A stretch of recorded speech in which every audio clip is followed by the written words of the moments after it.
Remember to cast your eye askance while bending at the waist. No, bending at the knee. Cast your eye askance in a demure way. Thusly. Sound like you had practice at that. I should have had practice of that, but I didn't. Now, anyway, I was telling and now welcome to WKKS, the Wendell, Kevin, and Kevin Show. I'm your host, Wendell Watkins. We are joined by two Kevins, Kevin Robinson, Kevin Robinson, and Kevin Thompson. What channel is this? Glad you. Wait a minute. I'm gonna ask you something in a minute. Glad you could join us for a discussion about anything, everything. Let's get into it. Okay. Do you all remember? A lot of people don't remember this. I mentioned to you the other day, Kevin Thompson. Channel 1. Do you remember Channel 1, Kevin Robinson? No. Channel 1. It was back in the 60s. And Channel 50 was on UHF. In those days, they had VHF, and the dial below, they had UHF. And when you get to UHF, then you go to get the dial below to go to the correct UHF channel you wanted. But Channel 50 was starting this campaign, Kaiser Broadcasting, Channel 50. They started this campaign, and they said, they'll send you a little 1 to put over your dial, to put over the U. So just keep on 50 and turn to Channel 1. Channel 50, where nobody seems to recall that. It never happened.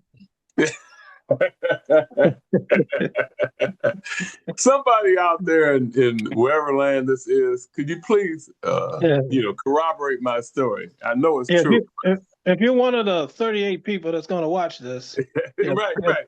Well, please chime in. I have great love for the 38 people, or the 48, or the 12 people. Anybody will look at this, I'm happy you're looking at it, because this is wonderful. I get a kick out of it. We love doing it, and it's fun. And to think somebody's going to listen to us for more than 10 minutes at this age is remarkable. Well, for any of us to listen to any of us for more than 10 minutes. I don't. That's what I was about to say. I don't even listen to it. I turn it on. I can't listen to it. Pam Spore, our friend, said she saw a show, and she said, "I hope you guys keep this going, because this is hilarious." She said she loved it. So at least somebody liked the show. So right. People that don't, but Channel. Hold on a second. I want to ask Kevin Thompson, what happened to your boobs, man? I thought I was on a different channel. I had to pop them. Oh, okay. Yeah, man. He was on the Republican channel. Oh, he actually did pop him. He thought he's on the Republican cross-dresser denier channel. The quickest, best production I've ever seen. You know.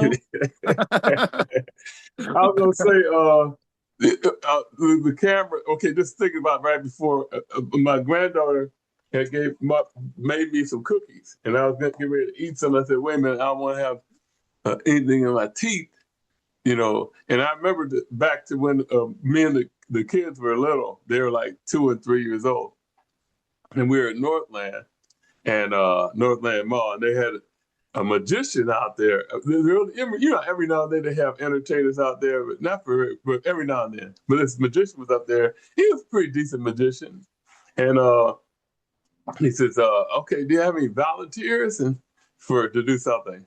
And I said, I forgot who I was with. But I said, "Yeah, they would stay with the kids." And I went to the stage. I was just cheesing and laughing, smiling, all those things. I forgot what the trick was, but I remember that around 10 minutes later, after I went to the bathroom and had to go to the bathroom and looked at the first thing I saw in the mirror, the great big ass teeth of spinach. So I figured all that time I was on the stage, that guy has spinach in his teeth. He couldn't make like that Popeye, disappear. but it's a Popeye looking one. What is it? He didn't make that disappear, huh? No, he didn't. Hey, could you hold those cookies up again? She made them from scratch. She makes really good stuff from scratch all the time. Okay, well, I mean, the whole thing, the flour, the whole bit. The brown ones there, that's cool. You can go ahead and eat those because the color will match all the cavities you got. Yeah. That didn't make any sense, but that's all right. Stuff Just being in your teeth. swallow them whole. Yeah. What you call Yeah. them? Never mind that. I like your outside scene, Kevin Thompson. Yeah, That is nice. It's nice out. Yeah, it's probably better weather there than it is here. I know that here it is late April, and here in Antioch it's 53. What? That's in Detroit it's 69. 70. It was 70 when I last checked, so we hit 7-0.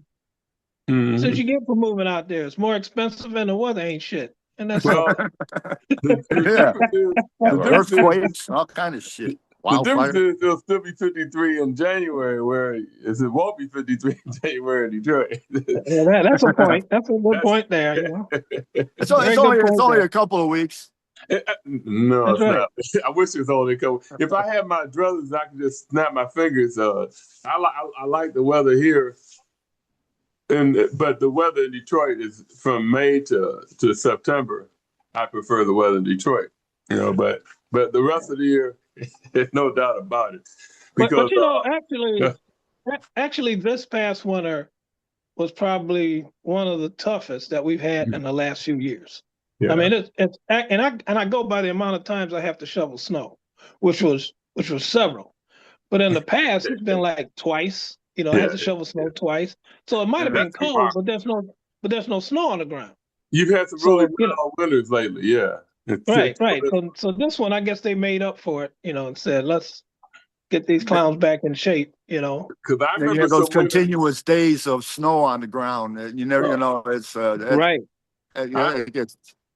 I remember back in was it 2001 or 2? It was like snowing all the time. It's like, I couldn't go 2 days without having to shovel snow. Shovel like a sumbitch, not just a little bit, not the broom sweep shovel, but the serious shoot. Man. There was a time, something like about 45 days, I think it was, of continuous snow on the ground, where you never see nothing but snow on the ground. Yeah, It was probably back in that same year.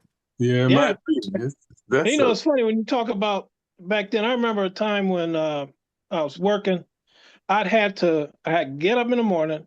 I shoveled my driveway, my sidewalk, and my walkway. Went to work. Came back home for lunch, which I never did. I had to shovel again. Then went home. Came back in the evening and had to shovel again. That's how. And a lot of people that didn't do that, the weather went south in terms of freezing, and they were screwed. They were screwed for a while. Yeah, because there's ice underneath all that. Yeah, that's fun. I know exactly what you mean, Kevin. I'm like, I can't stand a lot of heavy. I'd rather do a lot of small jobs than one huge job. I remember coming home from work, shoveling the snow, then making sure before I went to bed to shovel snow. Then get up in the morning and shovel snow. To make sure it didn't get like, I know exactly what you mean. Because I was going to say, Kev, stuff down there. I was going to say, Kev, you probably always got your mail too, didn't you? Something, that's right. And I did always love that. Mail. Yeah. They love it, man. And I would see some of the neighbors, they may not have done it. And you see the mailman, he or she'll be walking in the street, side of the street. Then they'll walk up my driveway because you can see the concrete. Walk up there, and sometimes I'd meet them, and I said, "So a little bit easier, huh?" They laugh and said, "Thank you very much." And I said, "No, thank you."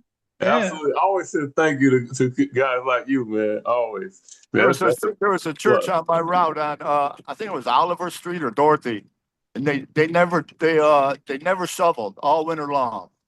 They just left. It was just like ice on their sidewalk all the way across. And I held their mail all winter long. I put a note in there at the beginning, and they never did. I used to hold their mail until the spring, and then I'd put a note to come pick it up. Damn. Yeah, they were terrible. It was the old church there. They had an old like rectory on the side, and a big little parking lot there. I think it was Oliver Street. No, maybe Dorothy. I don't know, one of them. It was actually an open church. A church of actually. You it was used. Yeah, people used it. Yeah. So that's why I was wondering too. How do the people, in the congregation get in there? They probably slipping and sliding all over the place. Maybe they were all Yetis. Oh, Lord. Or it was like a church that worship ice skaters or something. Right. Polar bears. Church of the Polar Peggy Bears. Fleming. Yeah. The Church of Peggy Fleming. Yeah, well, I think the pastor came from Antarctica. I think that's what it was. He was a penguin. I was going to ask y'all the other day when we were talking on the show, but we never came back to it. The fact that both of y'all didn't know each other at the time, but both of y'all were in Virginia at the same time in the late 70s. I was there the whole year of 76, all of 76 into 1977. Okay, I was there from 74 to 78. I was in college at Hampton. Overlap, yeah. Hampton. Yeah, I was at Norfolk Naval Base there for the bicentennial too. Yeah, you're 8 miles away. My brother, who hit me to Hampton, he was stationed in Yorktown for the Coast Guard. Okay. From the USS Unimac, which is, I guess it's been decommissioned, but it hasn't been scrapped or anything. Yeah, I looked up my ship and it was in the Egyptian Navy now. I think since about 30,000. Yeah. That ship had to be about 40 or 50 years old now. It was built in about 1970, I think. Yeah, that's okay. It was relatively new then. Yeah. 56 years ago now. Jesus Christ. Yeah, man. Yeah, that was so Norfolk, I would go to Norfolk once in a while. I remember I saw the band Queen at the Norfolk Scope in 77. And I just looked it up yesterday. I saw a weather report at this club in Virginia Beach. I forget the name of it. The club. But it was a club in Virginia Beach. I saw a weather report there when Yako did a crazy ass bass solo and then put his bass on the stage floor and let the reverb go all the way through the crowd. Now I read a review of the concert, and this guy says, well, Zamwana and Shorter, they're the two main guys. Those other three guys, they were just okay. I went, man, kiss my ass, man. What the hell is this dude? They were bad as hell, man. That was a great band, man. Alex Acuna and Yako and Manolo Badrina, I believe. Mm-hmm. He's on the percussion. Yeah, that was a hot band, man. I watch a lot of those on YouTube. They have a lot of their shows on YouTube. Oh yeah, that's your brother Butch's. I think that's his favorite group. Oh, is it? I think so. He talks about it. I'll tell you this much. I know he likes them. Yeah. Oh, yeah, he's into music, man, like crazy. He's got all kind of albums, man, thousands of albums. Yeah. I got mine back in Detroit still. A lot of you things. Sure? Yeah. Oh, yeah, man. Oh, I was speaking of music. I just was coming across something that's like, now check this out. See if you can add some more songs to this. There's songs that they start out one thing and then songs. Okay, start all over. Songs, got that part right. That sound like other songs, and sometimes they're complete rip-offs, and sometimes it's influence, right? Like for instance, there's a song called "Blind," right? And it's by my man, the great singer Ian Astbury and the Holy Barbarians. Check it out. Listen to that song. Anybody out there in this open land here, right now, listen to that song and then tell me if it doesn't sound a whole lot like a very famous song. And then just one part of it, you'll see if you listen. "Blind" by the Holy Barbarians. Okay, say what it is. That's your homework assignment. Oh, what song is it, man? You gonna leave everybody? I want to leave everybody in suspense. So we're gonna talk about it next week. We're gonna talk about it next. Okay, you want to? What do y'all think? I should wait till next week, or just tell you what I think it sounds like right now. I think. What do you say? It don't matter. It don't matter. Okay, if you. What you It don't say? matter to me. Okay, What were you talking about? I just wait fell next week. asleep. Well, there's other thing. There's another song called "If Only You Believe" by Free Movement. The ones that did. You remember that song? I found somebody. I found someone of my own. Remember that song? I No. could have found somebody new to take your place. No? Oh, anyway. Oh yeah. Yeah, okay. They did a song called If You Only Believe. And a couple of years later, the Jefferson Starship did a song called Miracles. And they take the exact phrase, if only you believed in miracles, baby, so would I. That's what I thought you were talking about at first. Yeah, and there's another song, That's Love a straight up rip, though. That's a straight up rip, man. I mean, hopefully they sued them. I did read about it many years ago, but I can't remember what I read. Yeah, Miracles made a ton of money. That song was a huge hit. Yeah. And the credit was given just to Balin, by the way. And it's not the same tune, but exactly the same lyric in a pivotal part in the chorus. Right. And so here's another one. I remember when it came out, and I said, that sounds just like Don't Ask My Neighbors. Love Jones by Jan Guitar Watson. Same song. Same. Okay. Even the same change. But here's another one. But this I think was intentional. This one I think was intentional. Can't Explain by The Who, and then Guns on the Roof by The Clash. Okay. Dun, dun, dun. Yeah. Slight variation. Okay. That's or anything by Led Zeppelin. No, that's pretty much. Oh, wait a minute. Now I'm glad. You know what? I'm glad you mentioned that. That whole their version of, come on, what's the big the Led Zeppelin, the first album is Old Willie Dixon tune. How many more times? Or how many more times? Small Faces. Was it how many more times? But that's how many more times. What's Led Zeppelin? No, Led Zeppelin one. Small Faces did that like. See, if you're from the United States, which we are from, you might never heard the Small Faces album cut, but it's the same song, exactly the same song. But I guess everybody in England probably, oh, that's cool. They're doing like an homage or whatever. But no. But to us, it's like, 55 years later, I found out, what the hell? Yeah. Well, James Brown. They're ripping off a rip-off of Willie Dixon. Yeah. Who was the woman they used to sing with James? Was that Lynn Collins? That was with James Brown? Yes. Lynn Collins. I remember, I forget the name of the song, but she put out this single, and she's singing over it, and it was the exact backing track of Skin Tight by the Ohio Players. She didn't even, they didn't bother to change anything. I said, this is not a sample. We didn't even have sampling back then. James Brown said, well, drop the vocal, go ahead and say something over there. They don't make the money. Ow. One of my favorite James Brown stories is I already said that. Never mind. You were going to tell like last week. No, you were going to tell a story about Little Richard. Oh yeah, Little Richard. Oh, I got a great Little Richard story. Is that out there in like I said, whatever land ever heard this one? We never mentioned this on the show there. Okay, Little Richard. This was back in around 1980. Might have been 81.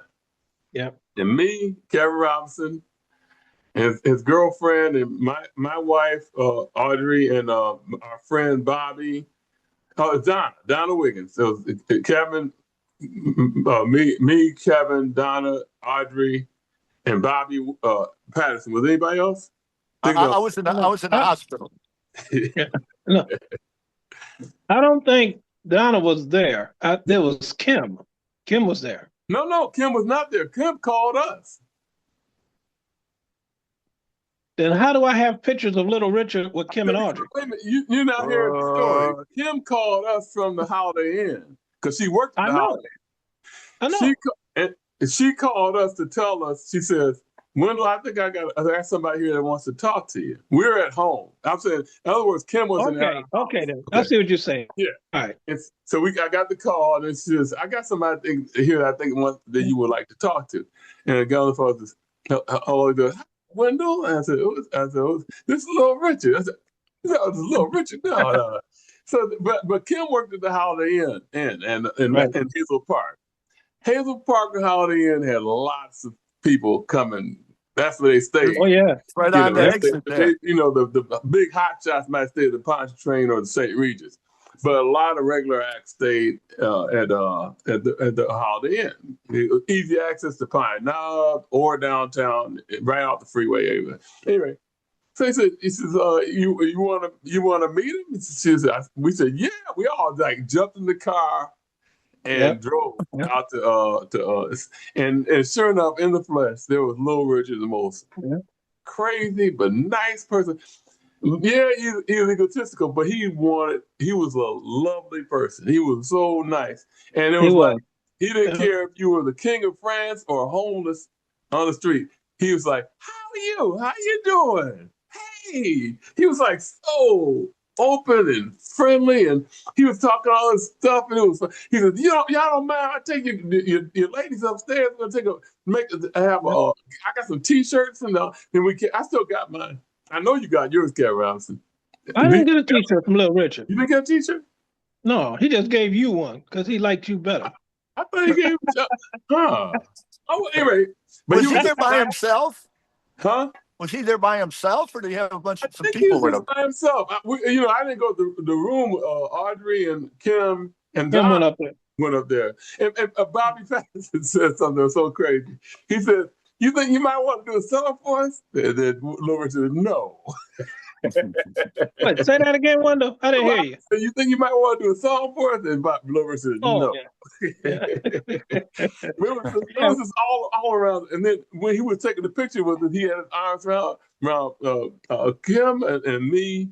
And now everybody was surprised. He said, "Oh, that's because I wasn't muscle bound anything, but I'm like a wiry. I'm a wiry." He said, "Oh, they should call you Powerhouse." He said, that was hilarious. It was so funny. But he was just so cool. Everything was just so nice. You said you had called him later when he was sick, and he had remembered you. You messed up. Oh, I'm sorry. Anyway, okay, enough of that. Enough slapstick. So right. Years later, and he gave us his phone number and all that stuff. So years later, I still got it. This still is like around maybe some years later. It must have been like almost 20 years later or something like that. It was more than 20 years later because I was over on Dakota, in my house in Dakota. And I saw that he had an auto accident, and he had been in bad shape. So I said, "What the hell? Let me call him up." So I had the number in my address book and looked him up, called him up, said this. I wonder if it probably not the same number. I said, and then somebody answered, I said, "Hello." I said, "Hello, can I speak to Mr. Penniman?" He goes, "Speaking." I said, "Oh, hi. This Little Richard." I said, "I'm so happy to catch you. I heard about your accident, and I just wanted to call and say I'm sorry you're in an accident. Hope you're better and everything like that." And I said, "You probably don't remember me, but I met you over the Hazel Park Holiday Inn some years ago." He goes, "What?" I said, "You remember?" He goes, "Yeah. Remember, he said, you had your wife there. I said, "Oh." Wow. I think he made a song about you, man. Okay, I'll bite. I don't know. Powerhouse.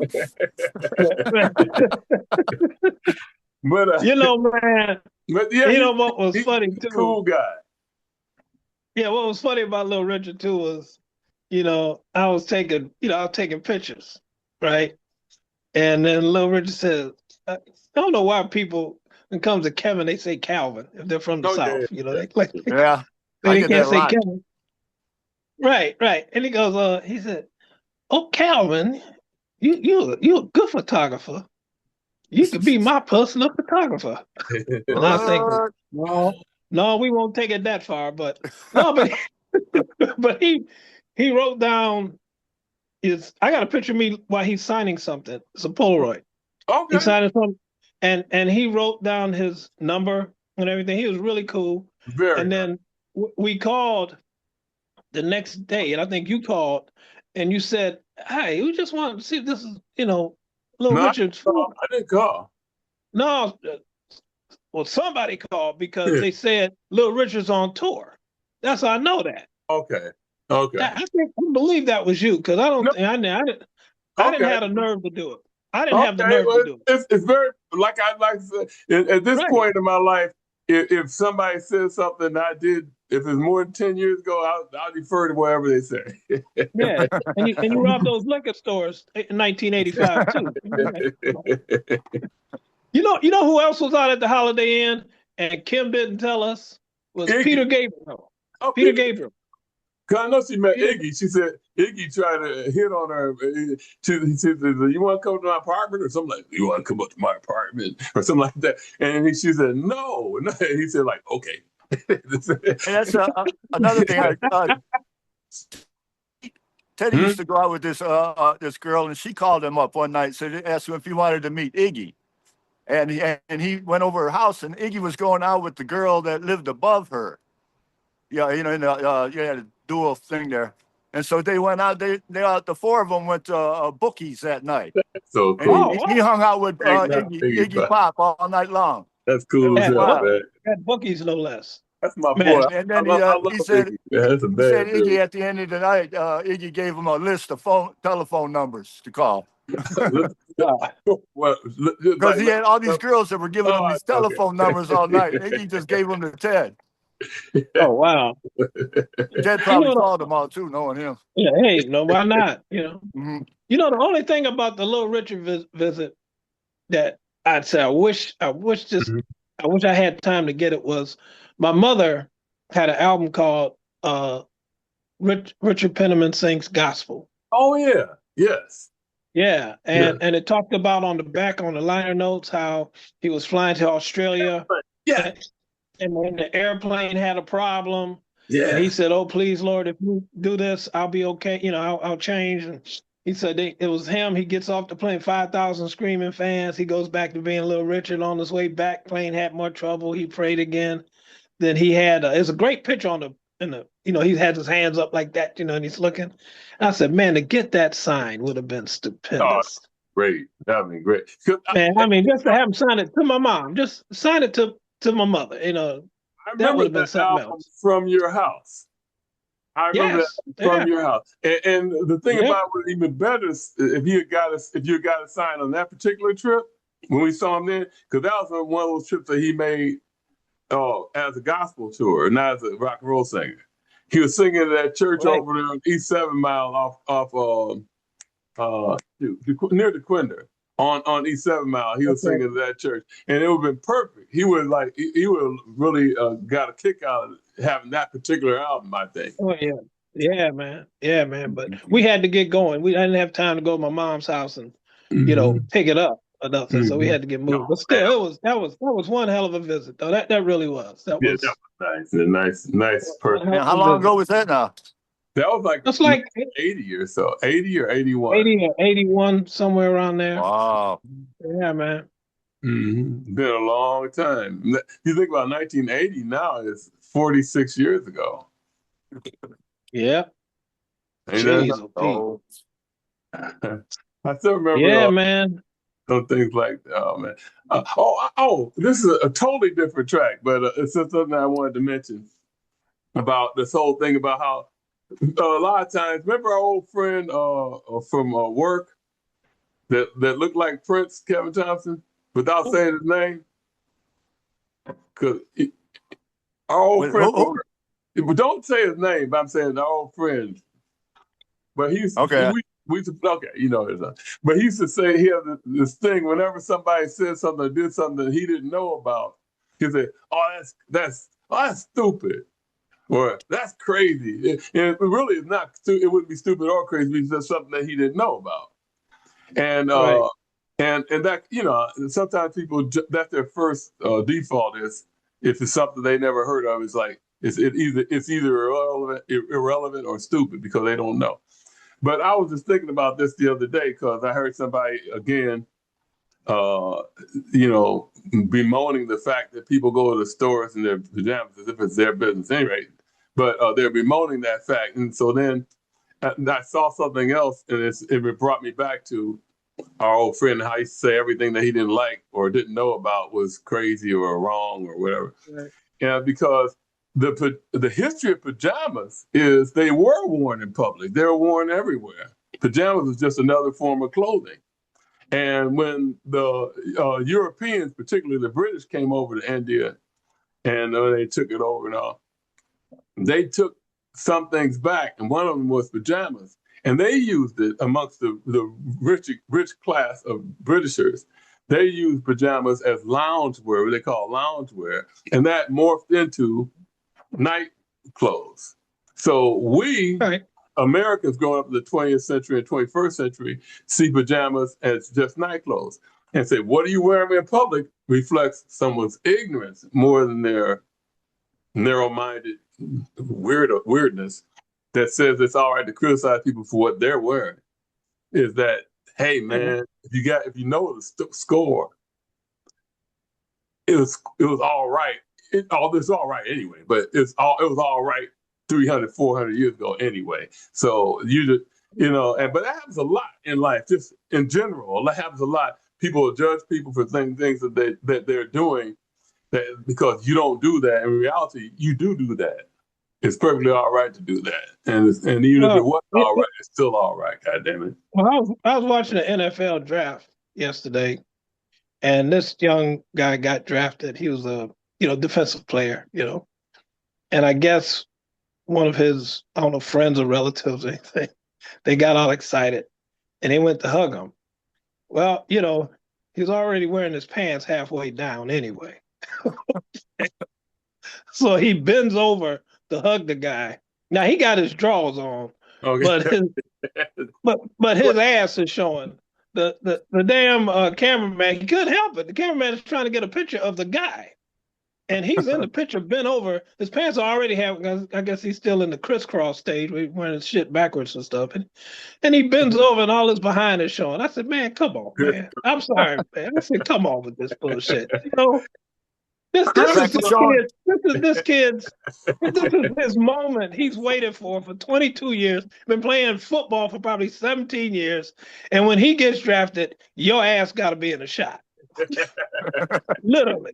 Maybe he was a plumbing major in college. What's it? He was a plumbing major in college. Well, that's one of his friends though. This is like, man, it's like, I need to stop. He what do you call that? He photobombed. He photobombed the hell out of that, man. And I bet you, man, the cameraman probably had a dilemma. He was like, what do I do? What do I, I can't. The director needed to say, hey, cut the camera 2, cut the camera 3, something. Because that other guy couldn't move, man. I said, and then finally he stood up and his pants were still halfway down, but he got out of the way. That's right. I was like, oh well, man. What are you gonna do? That's the way it goes sometimes. That's the way it goes in America today. How are you? Yeah. You ever check out, when they have the different drafts, how people dress, how the athletes dress? Yeah. Wait, back a little bit. To remember when we were kids and you get the football card and they had John was drafted the 17th round. Now they have like around 2 or 3 rounds, not too many rounds, and they're on TV with hoopla. What the hell? You remember how we found out people were drafted is on the back of the football card. It says which round they're drafted. And or you looked in the newspaper it wasn't even big news in the newspaper. It would be like on the second page. Jerry Green would talk about, the Lions got this guy and that guy, and that'll be it. But now they just got a 4-hour TV show. Well, they just had it in they just had it in Detroit a couple of years ago, didn't they? That's right. Yeah, like it was huge. It's like it's unbelievable. Everything's just like so over the top. It's marketing. That's all it is, man. I mean, it's a multi-billion-dollar industry. Once you find out you can make a lot of money for something, that's it. Well, actually, the draft in Detroit was a lot of fun. I mean, I went down there all 3 days, and they had a lot of different things going on. You know, they were overselling jerseys, of course, and way too much money, for these jerseys. So I didn't buy any of that. But Detroit had like 750,000 people over 3 days come down there, man, with no problems. And then they had it in Green Bay last year. And then this year it's in Pittsburgh. Yeah. So it's and the weather is cooperating. The weather cooperated with us 2 years ago. The weather was great. And the good thing that came out of the draft coming to Detroit is that they finally got the damn fountain working again down in Hart Plaza. It hadn't been working for like 12 damn years. But here comes the draft. What? Yeah, it was there, but it never, no water ever came out. So now here comes the draft. Oh, let's get that fixed. So see, that's all you got to do is invite guests over to Detroit, and we'll make improvements. I remember when they had what was that? The Super Bowl. They blocked off all these vacant buildings with billboards and stuff saying "coming soon." These luxury apartments and stuff like that, And then after it was gone, all the billboards were just gone down. Right, man, you're absolutely right, Kevin. Absolutely, I remember that. That was Pittsburgh versus Seattle, I think. Yeah, what was Super Bowl? Though, looking at that one, I think that was 2006, something like that. But and I was down there, and I remember they put all those billboards up inside those abandoned buildings. Yeah. But the funniest scene that I saw down there was this Pittsburgh Steelers fan, this big dude. He had a hat on and the beard and everything, big guy. He had 2 giant turkey drumsticks, one in each hand, and he was walking down Woodward with the biggest smile on his face. That is one happy dude right there. He's in the Super Bowl. He don't give a damn if he's about to have a coronary. He's going to eat these damn turkey legs. He's got fond memories of Detroit. Yeah. That reminds me of a story you used to tell a long time ago, back when the 1980 Republican convention came here. At the bus stop. Who, me? Yeah. The bus stop right before the 1980 Republican convention. I don't remember. Seriously. Oh, man. I can't remember everything. This guy was talking. Well, it was definitely your story, Kevin. And this guy I believe you. At the bus stop talking about the convention's coming here, and you don't remember? No, I don't remember. It's about man, they bringing in those outside prostitutes. Bringing in prostitutes. Oh, it is. Man, Detroit got their own home. Oh, you know something? Nah, I vaguely remember that. Got their own hoes. You don't need them port. You don't need them port. No. Okay, yeah, it's slowly coming back. Yeah. I just remember the guy when I was catching the Dexter bus, and it was real cold, and he said, "Hey man, don't sit on no concrete. You get pyorrhea." And I was like, "What the hell?" You get pyorrhea from sitting on cold concrete. Did you ever sit on cold concrete again? Yeah, I still got pyorrhea. No. Yeah, that guy, man. You met some folks catching the bus. That's for damn sure. Yeah. My favorite. I don't know if we ever told that my favorite bus story on here or not, but it was I think my brother told me this story, and there was this 2 guys. It might have been you though. It was 2 guys on the bus. And they were obviously friends. You know what I'm talking about. That was my story. You want to tell her? You want me to tell her? Go ahead. You can tell it because you get a big kick out of it. Well, I think it's so funny because he says, these two guys, they're obviously friends. They're just talking and they're joking around. Yeah, yeah, yeah. And then one was getting ready to get out the bus. He says, so you play the number tonight? He says, yeah. Where you gonna play? He said, oh, I played the number. He says, it's like that. He goes, so what you play? He says, and the door's open. He goes, I played 3-2-3 straight, and I boxed your mama. He jumped out the bus. He jumped out the bus, and everybody on the bus was laughing. And my man he was off the bus going. The guy, they were friends. He was laughing too. Oh yeah, they're best friends, man. 43 straight, I boxed your mama. I boxed your mama. That was hilarious, man. That was golly. And you know, man, they had one where these two women started fighting on the Dexter bus. And it was this dude, you know, it was like standing room only because all the seats were taken. So it's this guy, he was standing there and he had on an all beige ensemble, sweater, pants, shoes, right?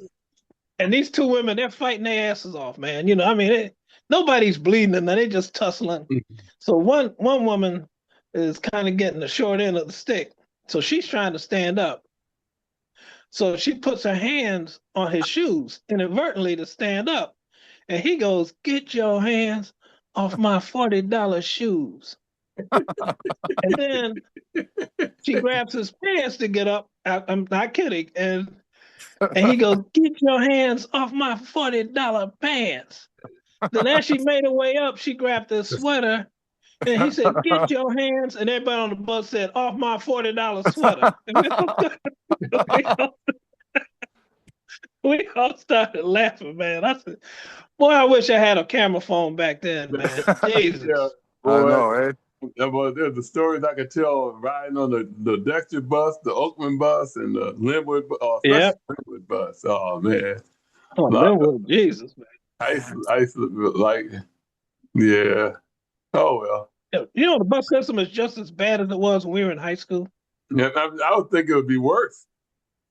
Yeah, but you know, it's like, man, you know, because it's expensive. I wouldn't mind catching, but you know, if how much does it cost now? Yeah, it's like $2, something like $1.75, something crazy like that. What is it? $15. What? $15. Get out of here. Wait, are you going to Cleveland or something? I was say out here in the San Francisco Bay Area, they have. But I remember when Bart first started, I was out here right after it first started. Actually, when I first came out here, and when we moved back to Detroit, I think it was like if you go one stop, it was like a quarter, and 3 stops is whatever. You know, it varied, but you can go from across the bay. It was like $2 tops, go back and forth. But now it's like hell. It's like $15-$20 to come from where I'm at to San Francisco. Yeah, it's like it's not a bargain or a deal at all. They got those scooters out there. You could ride them scooters. Not up them damn hills. Scooters. Them scooters they got laying around, man. You just get on it. I see people with scooters. Oh, I see people on scooters and stuff like that. Yeah, I see quite a few kids out here, especially younger people with just stand up scooters. Yeah, I see them quite a bit. You know, one day when I was delivering mail on Woodward, and there was this glass door. It was in a business, and I come out. I open up the glass door to leave the business, and this girl was flying down the sidewalk on one of them scooters.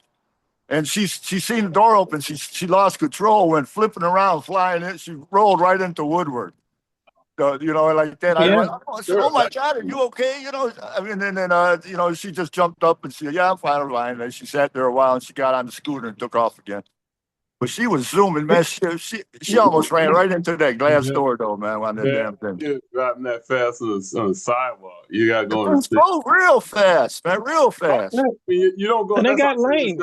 They got lanes for them too. But they got lanes for them too. But they still go too fast on lanes. Oh, you know? Yeah, they got bike lanes. They use bike lanes here in certain parts of Detroit. Sure. Yeah. But you know, in Detroit, at least the Q line is free. That goes from Grand Boulevard downtown.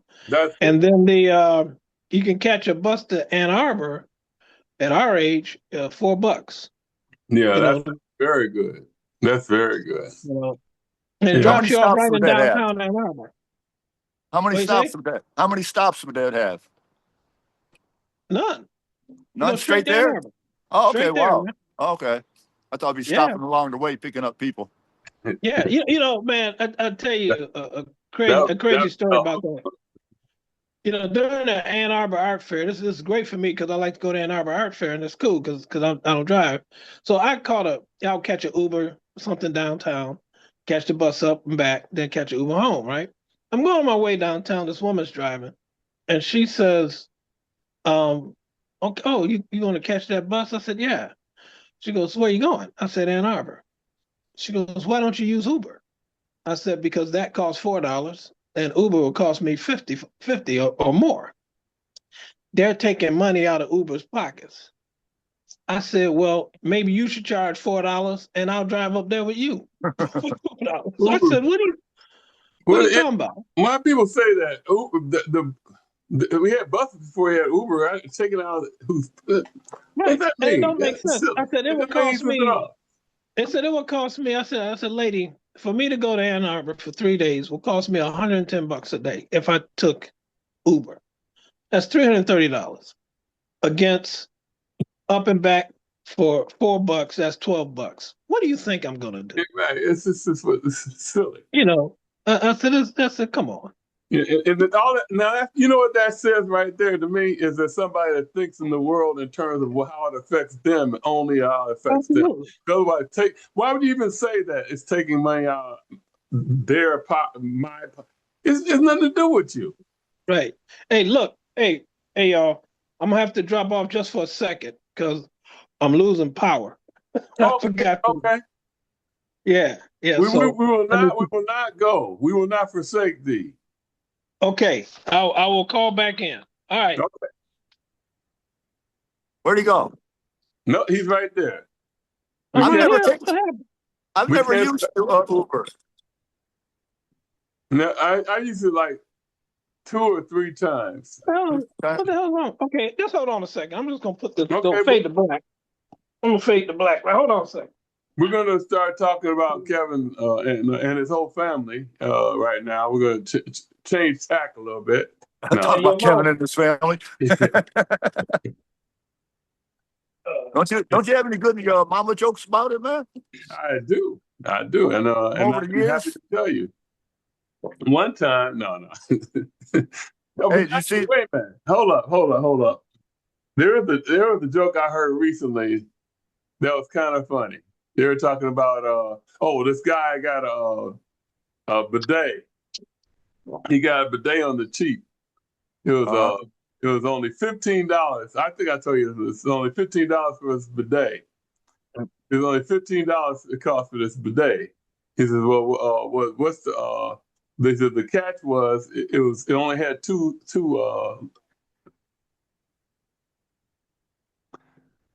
Wendell's having another CMO. Rewind. Okay, this guy got a bidet. Okay. He only got All right. $15, but the catch was it was not very good bidet. It only had two settings. One was public school water fountain. The other was civil rights fire hose.